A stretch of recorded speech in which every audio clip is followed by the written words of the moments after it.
Go. Oh, we're here. We're live on the YouTubes. We're waiting here for a second for it to. It's taking longer than usual to go live on the Facebooks. Then not break the table, John. There we go. And now we're live on the Facebooks. Hey, everybody! It's me, John. And John. And Mark. Sometimes John. We got Also a lot John. to discuss today on this Giga Rambles, so we're gonna get right to it. Today we're talking about if Codex creep is back with 8th edition. Let's discuss it, figure it out. Yeah. And then see what our opinions are on it. And because there's some people who are saying that there is definitely some Codex creep, especially with Necrons. Maybe a little bit with Drakari, maybe, especially with the patrol detachment thing that's going on in terms of the tournament that used to limit detachments to 3 in a list, and now Drakari get a bonus for taking a lot of different patrol detachments. And then overall, the strength of the codexes as time goes on. So I'll throw it to y'all if either of you guys want to say, what are your thoughts on the balance of the codex, especially as the games that you've played so far since the bulk of the codexes have come out? Yeah, so I don't think it's necessarily codex creep, but it's more so Games Workshop learning what they can and can't do with the codex, especially in this edition. So I don't think the intent is to be let's keep making these new factions more powerful to attract players to them to power game. I think it's more so the fact of oh, hey, we're getting comfortable with this edition, and now we're able to kind of go outward with that, with the rules and all that. They haven't done all the codexes yet. Correct. And if you think about any game really in its base form, it's rock, paper, scissors. So imagine that they finished designing paper, they finished designing scissors, and they're still working on rock. Yeah. So right now, scissors is king, but hopefully once they get everything flushed out, you'll have a decent rock, paper, scissors environment. So what about Monopoly? Go directly to jail. No, so I think a lot of it is basically just them experimenting with the edition more so now that they're comfortable with it, and having the factions be less homogenous, kind of getting out there with stratagems and the faction traits and all that sort of stuff. Exactly. Now, I mean, the issue is that some stuff has come out and it's very powerful, or it necessarily counters something that was the king before, and people have to kind of adapt their playstyle to it. It's my big thing with 40K is that the editions are so fluid and so ever changing that it's kind of hard to sit down and say, hey, each one of these new codexes is really powerful, because a lot of times the new codex is going to be what you're playing against the vast majority of the time. Yeah. And since it's a new thing that you don't know maybe necessarily adjust the rules with, all that sort of stuff, it's easy to view that as super powerful. Even though you just really haven't adapted your list or play style to it. And a lot of times, so there's the... Oh, sorry, Mark, go ahead. Yeah. It's just misinterpreting rules oh, it goes this way. And so you're wow, that's really powerful. You go back and you're wait, it shouldn't have been that way at all. Yeah. So, just confusion in the ranks. Yeah, what do you think about the Tyranid lists from Adepticon? So I think it's basically what it comes down to is that they found a very effective way to build a list, and it counters a lot of issues that the current armies are putting out, right? So it's questions and answers. That list particularly answers a lot of questions that these strong armies are asking with the null deploy and all that. I definitely think what people are more upset about is that they did it to Tau. Correct. And then they didn't do it to Tyranids. I would expect in the new... so there's supposed to be an FAQ released in March. They delayed it because I think that they're adding some additional things to it, or they're adjusting some things before. Yeah. But I would expect a commander limit, more or less, on... across the board. Yeah, across the board. Because they want characters to feel powerful, they will... Not duplicated. Yeah. So, but I mean, that's the thing. It's they want characters to feel powerful, but with how the new rules are set up, you can easily put down a bunch of those characters that are really powerful. Yeah, because they're not named, right? Yeah, they're not named. So what they might do is they might do a limit on... There might be just a detachment limit on HQ, individual HQ names, to either 1 per detachment or 2 per detachment, or whatever they kind of find to be necessary with it. I think that's fine. I think, however... to do that will upset some folks because obviously it's going to invalidate some of the purchases they made. Right. But it's the same point. If it's for the overall health of the game, sucks. But hey, I'd rather a healthy edition and a long-lasting edition. So any adjustments that they're going to make on the 40K FAQ coming out probably mid-April now is what I'm assuming. Sounds right. Will be for the best. As a more casual gamer, a lot of times like you invested in that cheese, you deserve it. Yeah. I mean, and to me, like I know Mark's more casual, and I have a tendency to gravitate towards the competitive stuff. Even me as a competitive player, like once I notice something getting spammed over and over and over, and it dominating a tournament list, I'm like, okay, that's probably going to be changed, just because it's a lot better for these games to have variety in terms of the list that you see. It's better for like a new player where it's like Timmy, who's never played a game of 40K, walks by the table and is like, why do you have a million of these models? Yeah. Right. That aren't little gribbly bugs. So I think it's important to keep continuously balancing the game and showing that commitment to the community. And hopefully that means in the future where if something seems like really egregious, you won't have like the hordes of people trying to buy that list, because they know it's probably going to get fixed relatively soon. I mean, that could be an external balancing thing. Like, so outside the company, the community might be balancing it themselves just because they don't want to invest in something that's probably going to be changed. Yeah. But that doesn't, like, so with that, and speaking of Codex creep, Tyranids was released maybe late fall of last year. Yep. And it just dominated that tournament. I mean, obviously people are complaining that Necrons seem really powerful and that the Drukhari seem really powerful, but these guys haven't been released, and we won't necessarily see what's on the tabletop with them until it's finally out. And I usually say give it about a month or so to really have people find out what list is super good with that army, and then after that, it's probably like another couple weeks or a month to figure out the counter to it. I mean, we've been playing tabletop games for years, and a lot of times people will analyze codexes, army books, whatever it is, and be like, wow, this is really strong. It's like, yeah, it's very strong. But the problem is, how survivable is it? Yeah. If someone finds you first, are you even going to be able to use all that power? Correct. Maybe not. Yeah, and a lot comes down to there's so many factors that go into a tabletop game where you can say something looks strong on paper. Yep. But like Mark was saying, like you say, hey, the survivability is too low, or maybe the fact that like the weapons range are so limited, or how the game board is usually set up that it prevents you from kind of Death Starring to whatever effective way your army has. So yeah, it's interesting to look at like army balance from a book perspective and then a gameplay perspective. And one thing a lot of people don't pay attention to is points. Yeah. How much of that can you even fit in a list? Exactly. And then with points, like, oh, hey, I can't put that much, but they're really powerful. And then like, okay, well, how easy is it to scalpel something out? Yeah. You know, like, be like, okay, cool, that's kind of the linchpin of your army. Let's get rid of that. How does it do after that? Nothing's going to be like Gilliman in terms of a survivable buff bot. Like, can you imagine like a no-name Gilliman? It's like, 2 less attacks, maybe a little less survivability, but I spanned 5 of them. Yeah. Yeah, so yeah, like, a Codex creep should always be on people's minds as they're looking on stuff. Because one, it's really going to be the player base that's going to get Games Workshop to change, right? So if Codex creep is happening, then it's up to the player base to test it and report their findings. I've talked to several game developers, and I've talked to a lot of other people in the gaming industry, and you complaining about something that you read in a book has a very different weight from someone with a lot of gameplay experience coming in with reports and facts and things like that. So if you guys do feel like something's off, or maybe something's right, like maybe you're like, hey, I really like this, play some games and talk about it. And that's going to be the easiest way to get that out there, right? One thing that's definitely good is companies nowadays have like immeasurable access to player feedback. Yeah, through social media and all that sort of stuff. And granted, they have to filter a lot. Because they'd be like, oh, my friend just kicked my butt. It's like, are you a good player? It's like, are you just bad at the game? Did you bring nothing that really benefited your army? There's a lot of things to do. Like, you have to filter out a lot of people just complaining to complain.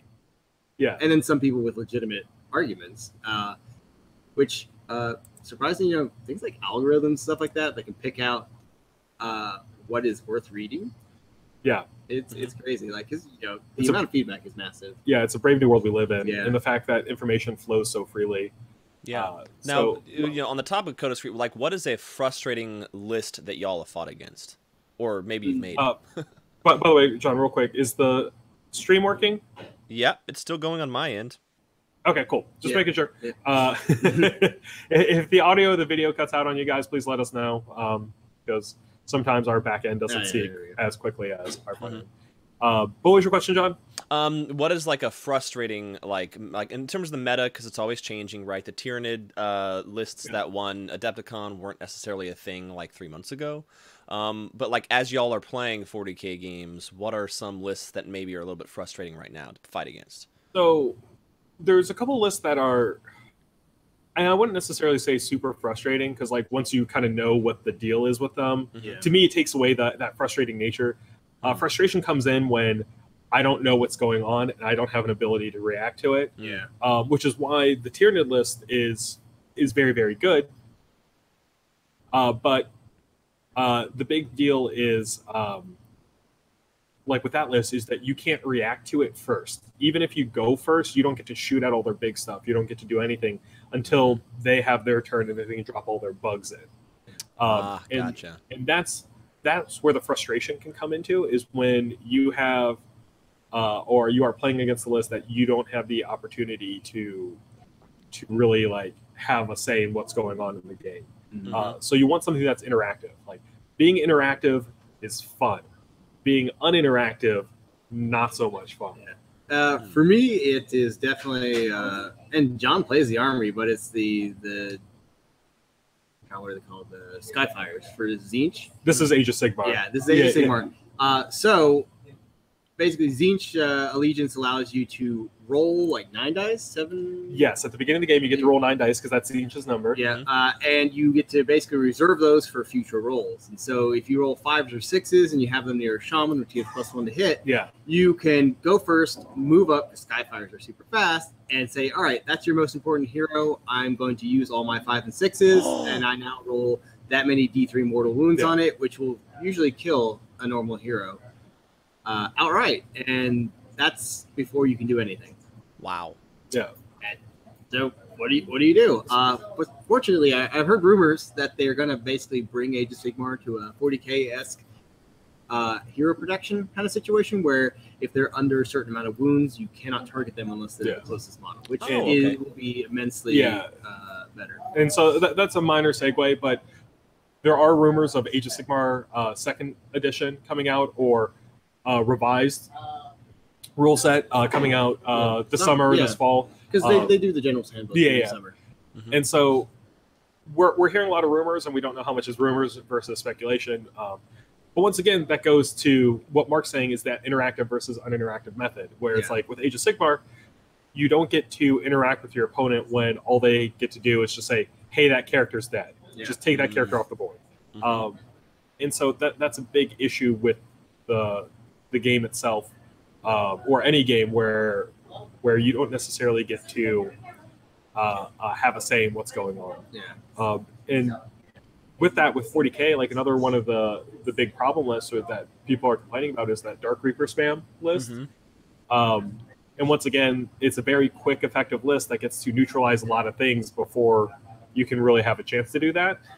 So it can be frustrating for people who don't know how to prepare for it or play against it. That's interesting. Yeah. So what do y'all think of the comments? We got like 20 plus people watching at the moment. So type there in the comment section what y'all think about the Codex Creep, because I think it's, like you said, John, earlier, it really is a matter of them being able to like understand kind of what they're doing already. Because the first codexes seemed a little bit, I don't want to say generic, but, you know, it's like Space Marines, it's that kind of stuff. And now that we're getting, like, Drakari especially, like, it is a very fluffy codex is what it looks like. Because these previews are amazing. Right. And that's something that, like, once again, when you do Marines as your first codex, which is generally going to happen, right? Like, you're probably always going to choose Marines to be the first. Yep. they are the generalists. They are the guys that can kind of take any role that they want on a battlefield. So obviously their rules are going to feel more generalized because that's what the army's strength is. They could put in the fluffiness of the chapter tactics, but when you have an army divided into, I think, like 9 different chapters, plus some, plus all the special characters. And sometimes special vehicles. Yeah, special vehicles and all that sort of stuff. When you divide it up that way, it does feel a little like, or it can feel a little less specialized than the other codexes because they have to cover so much information and so many characters and all that sort of stuff. So I can understand the comments on that. I don't think that's necessarily super true, like in terms of Marines being like too vanilla. It's just like there's just a lot to cover, and they've been slowly building it up through the stories and fluff and things like that. So yeah, I haven't taken a look since it was released. Excuse me. I haven't taken a look since it was released, but there are several of the chapters inside the Codex, right? Space Marines? Correct. Yeah, it's basically all the chapters except Dark Angels, Space Wolves, Blood Angels, Grey Knights, kind of. Yeah. Because Grey Knights aren't really like a chapter of Space Marines. They're like a separate division and so on and so forth. It just kind of depends on your perspective on it. But they do use all that Marine stuff. Yeah. Do either of y'all play Necrons? Mark might be playing Necrons. Yeah. We have a lot of friends that play Necrons. Aaron Ware, Bobby, all that sort of stuff. So we hear a lot about it. We hear a lot of comments and talking about the new Codex. And everyone's really excited, especially since in terms of like a Necron player, they've always felt a little bit under par or trying to build things, trying to build confident lists while keeping it fun or not spammy. So I know a lot of them are really excited about this new Codex because they have all these new options that seem strong on paper, and they really want to check it out and really want to play with all this variety to it. So I personally love to see these guys get super excited. Like, you know, the amount of positive feedback I get from them, like in the last several weeks, has just been phenomenal to see as a store. And even as a guy who enjoys 40K, it's just great to see people happy about the game. Oh yeah, it's great. And the Necrons always, because I remember the first time I experienced it was in Dark Crusade, the expansion for Dawn of War, the video game.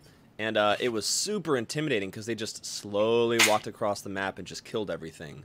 Yeah, so like my mind is a little bit, you know, kind of influenced by that, the video game compared to maybe tabletop experience. So I always think, oh, they're just going to slowly walk across the board and like everything that gets within 6 inches is dead of, you know. But I'm not sure, how do they play in this new Codex, you think? Brave New World. Yeah, so that's one of those things with me where it's like I'm looking at the spoilers and all the things that Games Workshop's releasing, and I couldn't tell you how they're going to play. Like, a lot of the stuff looks good, and I think we're going to see probably a variety of lists come out with the Codex. Like, you know, between bringing, like, you know, your standard Necron list or going to Destroyers, or I hear Tomb Blades are going to be the bee's knees with this new Codex. So I think, as always, when a new Codex comes out, you're going to have a lot of people experimenting, and then it's going to narrow in very quickly on what the powerful list is going to be. Let's hop to the comments real quick. Jeremy says he's starting a bit of Necrons because they have options to change up their play style with the dynasties, and that the fluffy core units are usable now. Sounds good. Yeah. So, I mean, that's always a plus, and that's always good to hear, is that, hey, the fluffy units are good. The core units being good always makes for a good army because of how command points work now. So if your baseline troops are really strong, then that means, hey, I get to use all these command points for all these neat stratagems that I'm getting from this book. Eric asked a good question about Dark Reapers. If they fix Dark Reaper spam, would Eldar still be competitive? And that's always it's always a tough question when you nerf something that's really strong. I like the two-prong method, where you bring something down that was really strong before, then you bring something up that maybe wasn't viewed as popular or as strong, and that's how you rebalance it. It will cause lists to diversify and change up if for some reason you bring down what's too good and you bring up something that's too weak or perceived to be too weak. Yeah, I think like Privateer Press does a good job with what they do is they'll give you theme lists, so it might exclude this really powerful unit, but it gives you enough bonuses to take other units. Yeah, that maybe aren't necessarily viewed as strong. Then Eric X, follow-up question, asks, With units, with codexes being made unique and fluffy. Do you think 40K is going to build towards that, making those fluffy lists, making those theme lists like we're talking about in definitely. I think with the Dark Eldar, yeah, the whole Raider list. Oh my gosh, y'all! These raiding parties, that's extremely fluffy, and I don't care how many command points you get. I want to see that on the table. Yeah, right. So I think that's always their intention is trying to have the fluff as best represented in the actual game, as opposed to the game being an abstraction of the fluff. So I want to say that's their goal. If they're going to implement any new rules to do that, I don't know. I mean, they sure are doing that with Dark Eldar. And they might come back with like a Space Marine supplement sometime in the future where they give you, some bonuses for each individual chapters to where they get bonuses for bringing XYZ style units in a detachment. So I can see Dark Angels getting a bonus for Hellblasters. Yeah. Stuff like, yeah. They were known as the plasma chapter for the longest Sam time. Newell says he's hoping it does creep so that the Orc Codex is treated more seriously by GW. Yeah. Orcs taken seriously? No. I don't think they'll ever be taken seriously. I think they will be strong when they come out. We've started seeing a little bit of spoilers about new orcs popping in. I think this April's White Dwarf coming out has a picture with a new orc walker in the back of it, is what people are kind of hinting at. I think when orcs do come out, once again, they'll be treated like, the Dark Eldar and the Necrons and hopefully the Imperial Knights, where they are built around having fun, fluffy lists. Like, I'm hoping Speed Cult gets some bonuses for taking the Outrider detachments and all that sort of stuff. So that would be really good. I'm hoping that they're strong and good because to me, Orcs is one of their stronger like factions in terms of like pulling people into the game because they are the fun, ramshackle army that you don't necessarily have to be super good at building because hey, it's Orcs and they're always going to look a little like junky anyways. So I'm hoping they do that, and also with all these new models, we should see pulling in returning players and then new players alike. I know we have a lot of folks who have just a boat ton of orcs at their house, and they're waiting on that new codex. Where they're like, Dane. Yeah, Dane, Jesse. There's a bunch of you guys who have talked to me time and time again, where it's like, hey, when are orcs going to get done? It's like, well, they said they have everything out by a year of 8th edition release, and we're slowly catching up on that. So we only have like a couple months left. We'll see if Games Workshop's able to stick to the schedule. It seems like they're doing pretty well. There's only a couple codexes left after Imperial Knights, so it's exciting. I feel like it would be good to have a big orc release. Like, I don't know, remolding the old orc boys would be great.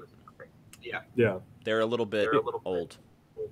Yeah, and Jeremy's right, where it's like, hey, the old Games Workshop formations, their old theme lists were not balanced particularly well, and I agree. But when you do ones like the Raider Squadron with Dark Eldar, where it just gives you more command points, like that to me is perfect because it is a generic benefit that just gives you a little bit of more of those like command point abilities. Like, for example, like what's the best armor save you're going to see in a list like that? Like a 3 up on the or 4 up on the Raider? Yeah, I think it's like a 3 or 4 up on the Raider, plus whatever like so Dark Eldar still will have those like invulnerable saves and things like that. But so I mean, like, so you'll be re-rolling saves that typically are better instead of like watching Land Raiders re-roll their armor saves, stuff like that. So I think it's definitely going to be they're going to need the extra points to be survivable so they can eventually hit you. And Brian, just a quick answer. We check our email every day that we're in our office. So, So, yeah, don't worry about it. And Teddy wants to talk about Sisters of Battle. They're coming. That's what we got. We know they're coming. They'll be cool when they get here. The rumors are the Sisters of Battle, the new Sisters of Battle rules are coming in the chapter approved for 2018. Ooh, really? Which is exciting, but we don't have any more confirmation outside of that. So, hooray! Games Workshop is super secretive. Yeah. But speaking of the Drakari, because it's my first army, it's my beauty. Yes. Like all of the things that they buffed, like they said the top 5 buffed units are all the units that I got. So like when I first bought everything, I was like, okay, Reavers look cool, Scourges look awesome, Talos Paint Engine looks amazing. The only thing I don't have is Witches, actually, because I was like, at the time, they were kind of weak. They look Well, pretty hey, darn that new strong Start now. Collecting. Do what? That new Start Collecting that's coming out. Yep. It looks beautiful. So, yeah, no, there's a lot of cool stuff that's coming. For like to me, the Dark Elder, the Drukhari previews have been some of the more fun ones to at least like watch going on. They look like a fun army just because you get to build them as I feel like you would see them in the actual 40K universe. So. Yep. So now I get to repaint several of my detachments so that they all fit, because otherwise there's 6 detachments is going to really confuse people. That's fine. Yeah. Just put Skittles next to them. Oh my gosh. If we're going to kill Skittles, you can eat them when they get destroyed. Exactly. You there you go. Kind of a reward. Yeah. That kind of thing. Yeah. That'll be your power from paying Jones. Thing is, that's brilliant. I love it. Pretty good. No, but I'm taking a lot of homunculus, so they're gonna have that 4-up invulnerable, which is nice. Yeah. Isn't the at the moment the Harlequins all have a 4-up invulnerable? Yeah, the little like gravity flip belts that they have are pretty neat because it gives them that 4-up invulnerable, and it gives them the ability to ignore a lot of stuff. And when like I can tell you, I played against Harlequins from Chapter Approved, and it is, to me, it's very frustrating when your opponent has a 50-50 coin flip on whether or not their model's going to live, and they make it more than 50% of the time. Like, I mean, it's going to happen, right? It's a dice game. Yeah. So, but man, when it's like a 50-50 and you can't do a thing about it with an invulnerable save, you're just like, all right, cool. It's the same thing with the Archon, because at the moment with the Shadow Field, it's a 2-up invulnerable, which is an 83% chance of succeeding. And I can't tell you the last 5 games I've played, I've failed that save. Yeah, like, and it happens, right? So, I mean, obviously it's always a dice game. I always, like, so if something has a 4-up invulnerable, I'm like, okay, yeah, like, I can see that. Like, sometimes I can just be a luck sack and win a tournament with a 50-50. So, to me, I like it. I also like the fact that, like, in this edition, the mortal wounds are the one thing to get around that. So, it's important to bring that in your lists, at least in some capacity. But that's a great way of balancing or planning to go against those lists where you can't do a thing about their armor. Did y'all peek at the preview this morning for the stratagems for Dark Eldar? No, I haven't, so please tell us about it. Okay, John. They've got one where you spend 2 command points. If your opponent uses a command point, then you get to roll a d6. On a 1, it happens as normal. On a 2 through 5, they get the command point back, and the stratagem doesn't happen, and they can't attempt it again. And on a 6, they lose the command point, and the thing doesn't happen. Can you believe? So you always have the threat of like, oh, you wanna re-roll that, or you wanna use that awesome like shoot again command point. No. Yeah, no, that's fun. I mean, it's got a cost to it. Like it's a 2 for 1 command point with a dice roll. Like that's scary, but boy, could that be critical. Like, I mean, especially if it's a game-winning like stratagem that they're trying to use, where it's like, oh, hey, I need to make sure that Gilman resurrects. Like I'm gonna command point re-roll that 4-up. You're like, nope. Like, Gilman dies. Like, it's okay. You can try it again next. And when they use the command point, you can get that command point with a 6 with one of the other Warlord trait. Tybalt says that it is 3 command points for that stratagem. Oh, is it 3? I thought I read 2. Sorry, I was flying through it right before the stream. So still, 3 is super powerful. Yeah.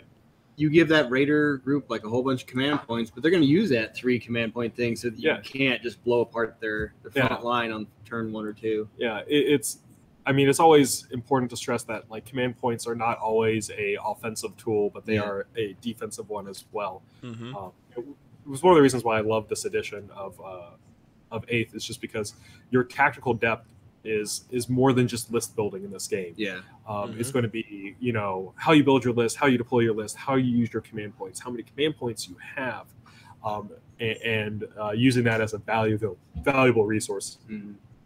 So there's a lot of good stuff in it. So it's so exciting, y'all. I could talk. I mean, I'll probably just do a whole live stream on the Codex, probably on Sunday afternoon when I'm in town. I'll be at Gigabytes.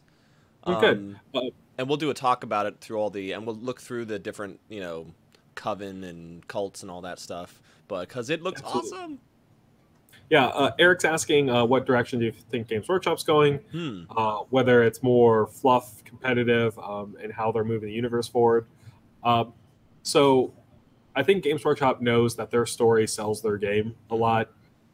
At least from us as a local store, a lot of the new players we get in, we're like, oh, hey, do you know about 40K? And they're like, yeah, I've been reading the books, or I've been playing the games for years. I've just never picked up a miniature. We're like, okay, great. Yeah. So I think fluff is always going to be super valuable for them. I think the story is moving forward. So when they did the Dark Imperium, there was a bit of hope when Gilliman came back, and he brought in new technology. So basically, when Gilliman showing back up, basically means that things are going to start progressing. Yeah. And I mean that in every sense of the word. So not only is the technology going to progress, but we're also going to see the storyline moving forward at a much more rapid pace than it ever has been before. Exactly. So they had kind of written themselves into a corner. Yeah. As far as how the Imperium had to function. Yeah. And then when Gilliman came back, he's like, nope, we're going back to the way Dad wanted it. Yeah. And so obviously it's like Gilliman's interpretation is different than the Imperium's interpretation. And both of those are different than the Emperor's true interpretation, right? Yeah. So it's like a terrible game of telephone with, like hundreds of trillions of lives in the balance. But Gilliman came back and he was like, nope, like no more resting on our laurels. We need to constantly progress. That's what we're about. Let's get back to doing that. But I mean, who in the Imperium of Man can argue with Gilliman? It's like, no, your dad wanted it. It's like, please. Yeah. I was there. Yeah. You've had 10,000 years of telephone to just wreck this. Yeah. Yeah. And so like he's bringing that forward, but it's also not only is Gilliman progressing the Imperium forward, but Chaos is progressing with its agenda to rip reality asunder and bring all the Chaos gods into the realm of the mortals. And with that, with these two forces at each other's throats and constantly in this arms race that's now started with I would say with even the release of Magnus, So like there's basically a galactic arms race now. So, one Primarch shows up, another one shows up. And while all this is happening, all the other races have to find a way to deal with this and find a way to inhabit this new galaxy. So I'm pretty sure when we see the orcs, they're going to be bigger and meaner than we've ever seen them before because, hey, they have bigger and meaner things to fight. Yeah. They could definitely do what they did with the Iron Jaws. Yeah. And go with bigger orcs. Like, those Iron Jaws are bigger than your knobs. Yeah. And so just step it up a bunch. And there's always the lore of the Emperor and his sons fighting even bigger orcs. Yeah. Like, we're talking, I'd say the size of a giant. Yeah. Orcs are kind of like goldfish; they'll just keep growing. Yeah, give them a bigger bowl. Yeah, bigger wall. And the bowl, their container, is the war that they're in. So, we might see giant orcs with this new wave. We don't know, but yeah. So like the orcs are progressing. The Eldar had to resort to, or a faction of Eldar had to resort to creating a god. Yeah, to build up that arms race. And then the Tau, once again, they're going to have to start developing new weapons to handle all of the stuff that's going to be thrown at them. Yep. So progress is kind of like the key of 8th edition. And that means fluff will give way to new models. New models will give way to fluff. And it's a cyclical thing. And Games Workshop is more committed to the competitive experience than it ever has been before. But I will always say the story is going to be their main driving factor. Yeah. Because it's what lets them make those cool miniatures that we all love. And they want to make sure that they want it to be internally consistent in terms of balance. So like ITC can make their own rules and stuff, but they want like when they make the rules, they want it to be fairly balanced in that what they make. So that if ITC wants to interpret a certain way or do like change cover rules and stuff, they can do that if they want to. But people wanting to play Games Workshop's like perfectly Games Workshop's version, like it should be fairly well balanced. Yeah. And Scott, with that, yes, I think 8th edition is probably one of the best editions that they've written. I hope it will like stand the test of times in terms of edition. So like I hope 10 years from now when we're maybe in 9th or 10th edition, or maybe 8th edition is eternal, that people look back and be like, hey, this was the start of the golden age of 40K. This edition is easy to get into, and then not only is it easy to get into, but it has that depth. List building is easy to start with, but like once you start factoring in like how many command points you have, the stratagems you need to use, what list you're going to play against, like how the table's set up, like it just adds so much to it. But as a new player, I could sit down and explain the game to you in about 30 minutes, and you'd be confident and able to start playing a game almost immediately after that. So I think that makes an incredibly strong system. And then the fact that Games Workshop is coming through and balancing the game, at least, what is it? Is it 4 FAQs a year, like 4 big FAQs, or is it 2 big FAQs? Quarterly, I think. Yeah, quarterly FAQs plus chapter approved. They're committed to make sure that this edition doesn't go out of hand and become all wonky and power creepy and all that sort of stuff. Definitely what 7th edition was. Yeah. Like I mentioned paper rock scissors earlier, and that's to an extreme of what 7th edition was, because it was the giant wolf spam list with the Dark Angel leaders. It was the Tau blow you up, and it was the demon horde. That just those 3 things. So it was basically like, you know, what counters what, and what is the next new thing to counter that? Oh, does it not counter one of the 3 big lists? Okay, cool. No one's going to play it. Yeah. 8th edition at least is not there. Like I've seen people bring armies of all different varieties of factions, and generally there's going to be one army that is prepared to answer the most amount of questions presented by the tournament lists, and then that's what you'll see at them. So you'll see the Tyranids. But I think that'll be quickly adjusted by Games Workshop, or balanced by the next release coming. So you know, like we have rock paper scissors on the way, kind of so, especially with Dark Eldar. Lots of scissors. Consider this though, that you have those tournament lists. They're going to do a quarterly FAQ to maybe address what's basically currently popular competitively, and so you have either the new Codex that switches up the meta. You have, like, let's say a month of people discovering what's going to be the top thing. So it's 2 months at best of having to deal with that. And then I'm not saying they're going to nerf it, but they might adjust other people's things to bring it up to par with what's currently wrecking face. And Scott, those are strictly like for tournament stuff. So if you're playing casually, you don't got to worry about it. Play what you want to play and have a good time, because that's one of the huge strengths of the Codexes, is that they have such a great variety in every one. Stop by on Monday. We have lots of people playing then. We also have people playing 40K too, so it's a good time to kind of look at both games side by side and see how they compare against each other. Travis did clarify, yes. So FAQs are twice a year, but specific faction code FAQs are 30 days after release. Gotcha. So okay, gotcha. Definitely good stuff. If you guys have any other comments or questions about 40K, we're happy to answer all that sort of stuff. Dark Eldars this week, followed by. Necrons this week, followed by Dark Eldar next, the following. And then we should see Harlequins with Imperial Knights quickly on the toes of that.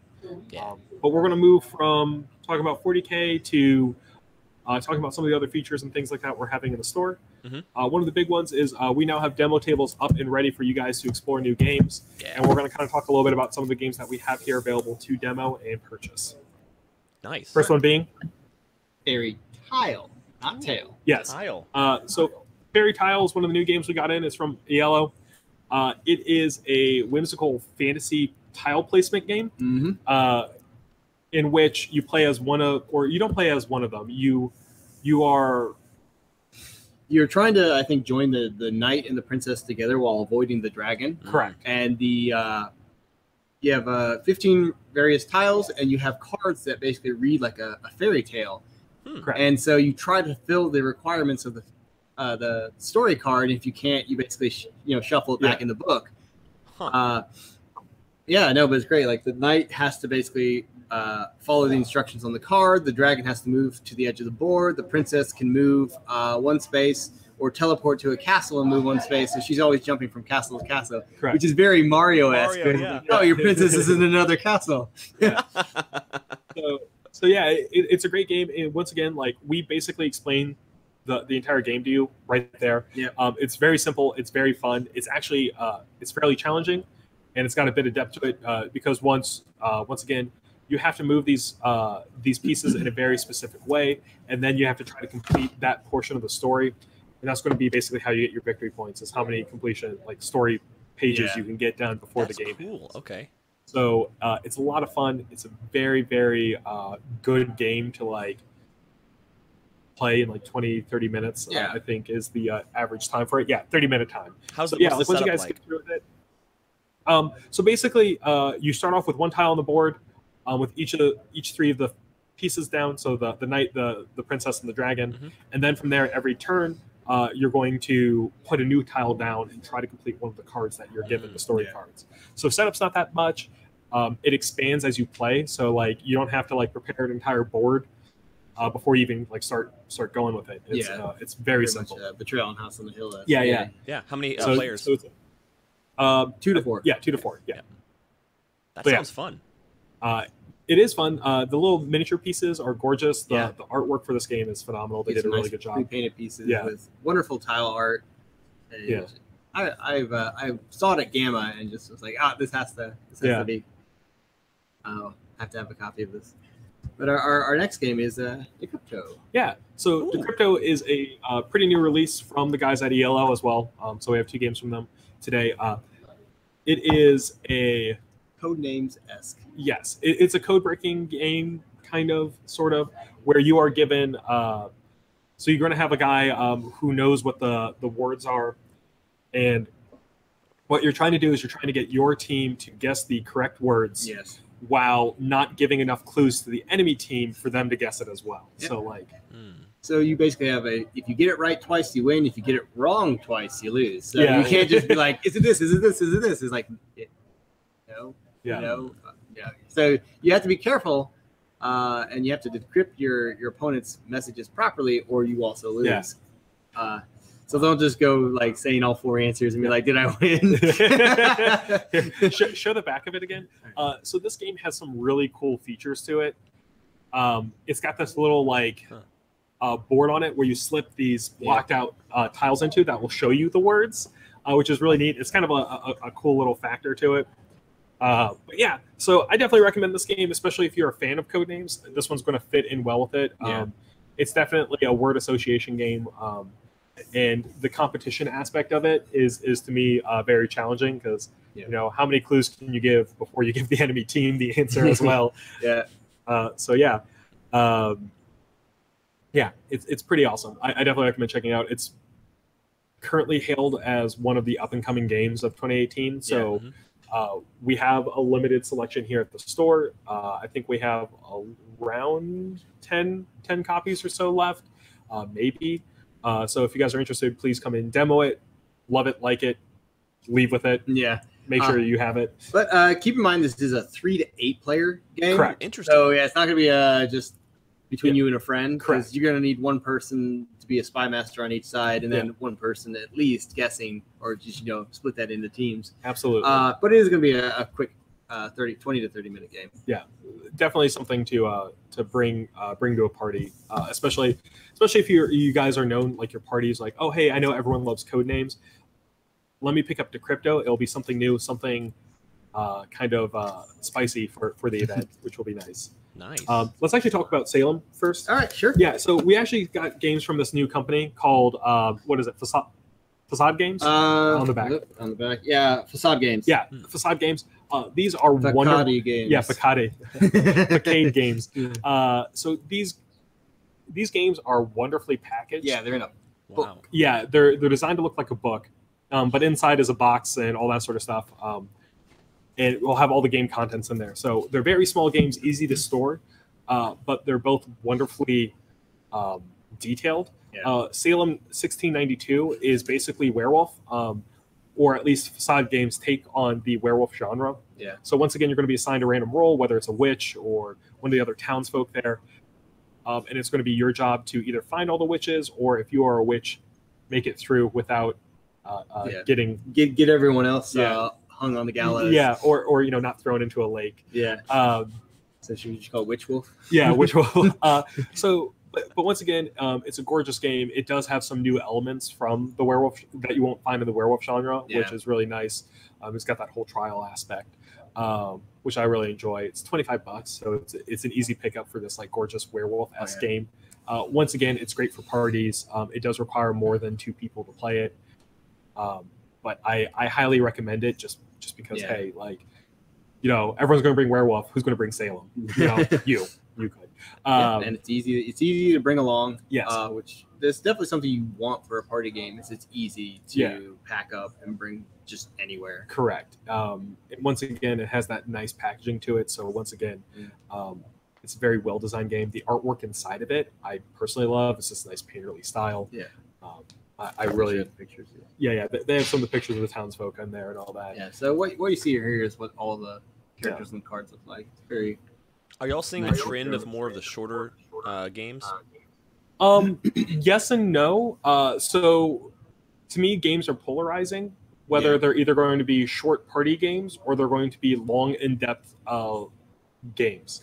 Usually going towards that legacy game format. Yeah. So yeah, it's interesting. But yeah, games that are coming out, I have a tendency to see either them being a 30-minute game or a couple-hour game. Yeah.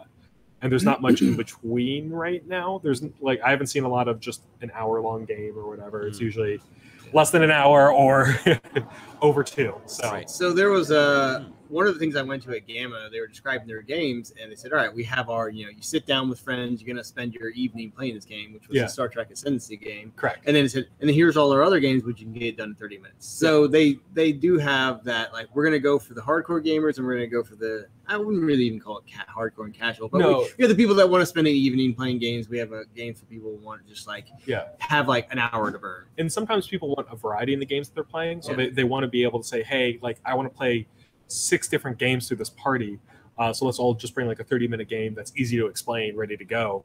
And so that's where you have Fairy Tile to Crypto, Code Names, all that sort of stuff. Or sometimes they want something a little bit more in depth, where it's like, hey, I really want to play through this adventure, the storyline, and I want that 2-hour experience.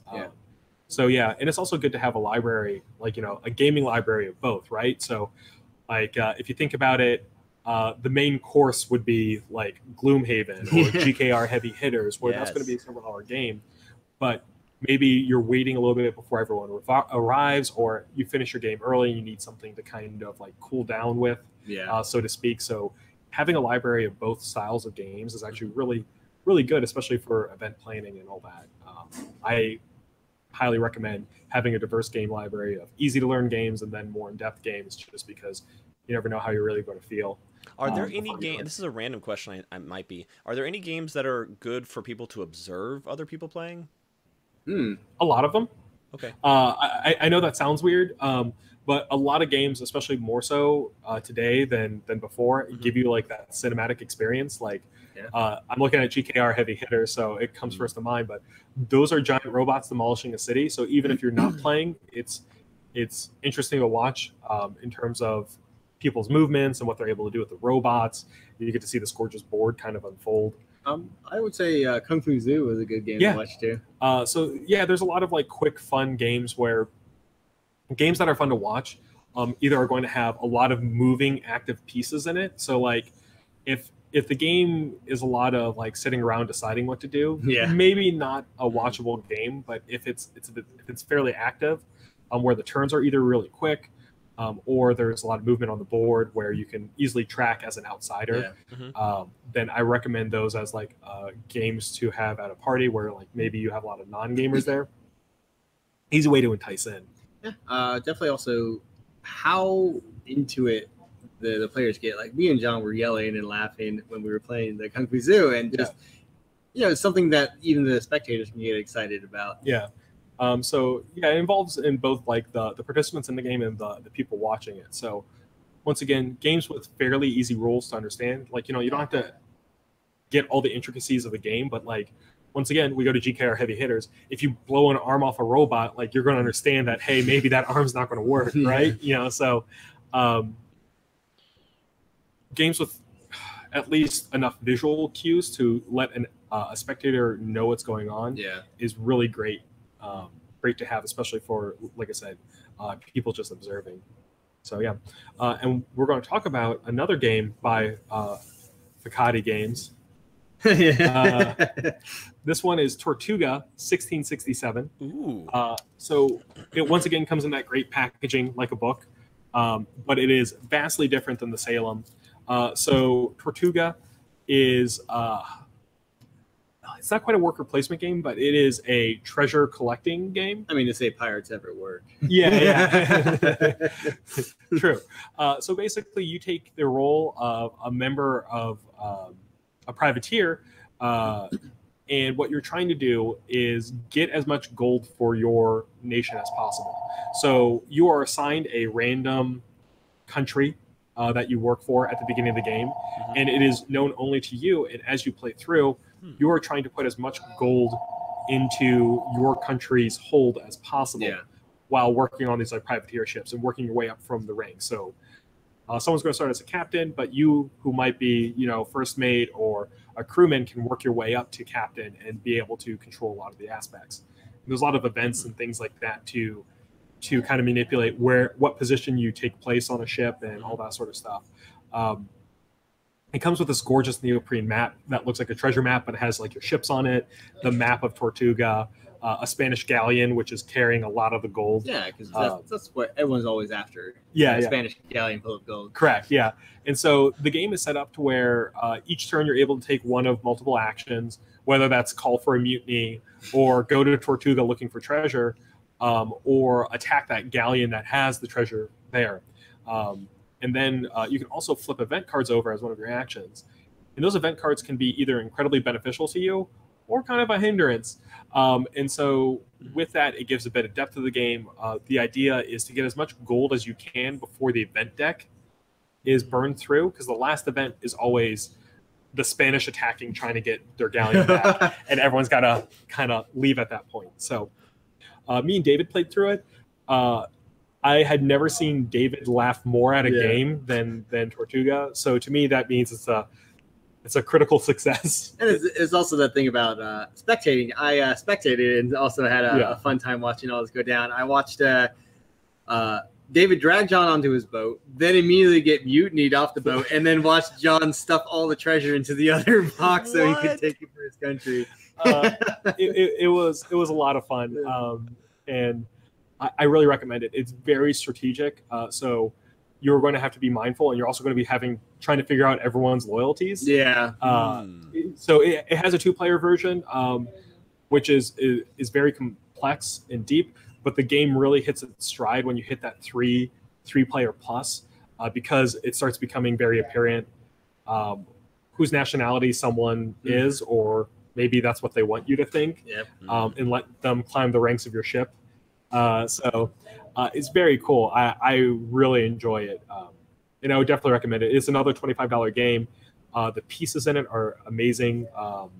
So definitely check it out. These Salem, Fairy Tile, Decrypto, Tortuga are all on our demo boards for the foreseeable future. So definitely it's something to come in and check out.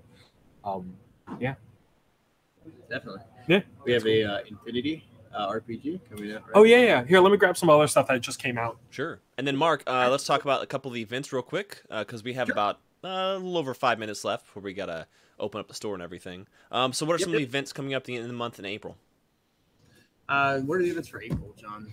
So the big one's going to be the swap meet. Oh, yeah, that's right. Swap meet. Of course. It's Saturday this year, right? So it's next Saturday. Yeah. So next Saturday we have the swap meet coming. So earn yourself some store credit, folks. And that's the 7th? Or get new stuff. New play. So yeah, it's definitely it's a very good time to come in, trade stuff, see what's going on in the store. Yeah. I know a lot of us are going to be trying to move through some old toys to get new toys. Yeah. So our loss could be your game. Yeah. So we have Dark Souls, the card game. Oh. Sadly, I have not seen much of this, but it is leaving our shelves pretty quickly. So I guess people are still enjoying the Dark Souls line of games. But I probably need to read up on what you actually do. I know Joe is getting ready to demo that. Oh, nice. So we have one of our employees, Joe, learning the game. So if you are interested in Dark Souls, feel free to come in, see if Joe's around, and see if he can't give you a demo of it. Yep. You're Joe right now. Yeah, it's fine. We already got one. We don't need a demo now. No. We only have a couple minutes left. I was going to show the inside of it with the components. Oh, cool. We'll do we'll do a Dark Souls stream with Joe playing through it and showing you the unboxing and all that sometime soon. Then we have Crystal Clans. Yes. Another one I haven't yet seen. Corey's a really big fan of that, so That'll that be perfect, usually means that it's going to be a good game. I saw him leave with his copy yesterday. And then Mark said before, we have the Infinity RPG. Yep. So if you're a fan of the Infinity universe, this is a great way to get into the actual game without necessarily playing the exact tabletop version. So from what I heard from Webster and I think a little bit from Mark Malofis, so a lot of people are interested in the lore of the universe, but you don't actually get a lot from the rule books and everything like that. If you want to know about the world that these people live in, that is going to be your, I guess, piece of resistance. And so all those are new products in the store. Definitely come check them out. Other events that we have going on, we have Ricky's Necromunda Day on April 7th as well. So come in for the swap meet, stay for Necromunda. Should be really 2 to 7. fun. Use your store credit to get some Necromunda. Hop in. Necromunda is growing very quickly, not only in terms of the player base we have here at the store, but also the line of models available. Exactly. They've definitely gone from just the 2 factions, which is usually an indication that you need to expand. Yes. And they've given you more, and they have another one coming, House of Veers? Vansar. Vansar Vansar's coming out. They're more technologically minded. They have like energy shields and like cool weapons. But also in this April's White Dwarf, they should have the Chaos Gangs available for Necromunda as well. So in this month alone, we're getting 2 more factions, expanding it up to 6. So that's a lot of options, guys. So it's a great time to get into Necromunda, and Ricky will be your Sherpa for it. Guide you to the top of the spire.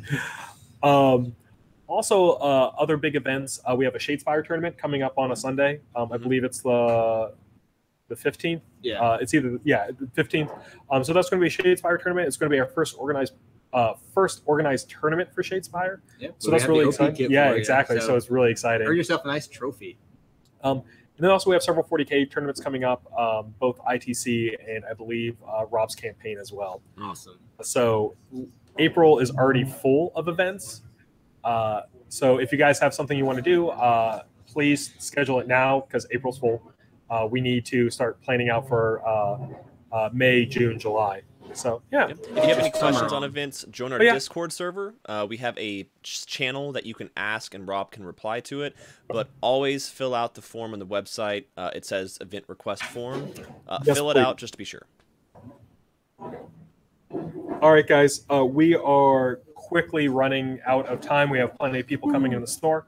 So I'm John, wishing you a good weekend. We hope to see you here. Mark, hope to see you soon. Yeah, right. And I will be there this weekend, so if you want to play a game, come talk to me. Yes, please schedule your games versus John. Hang out with John. He needs friends. I do, yes. All right. Bye, everybody. Bye.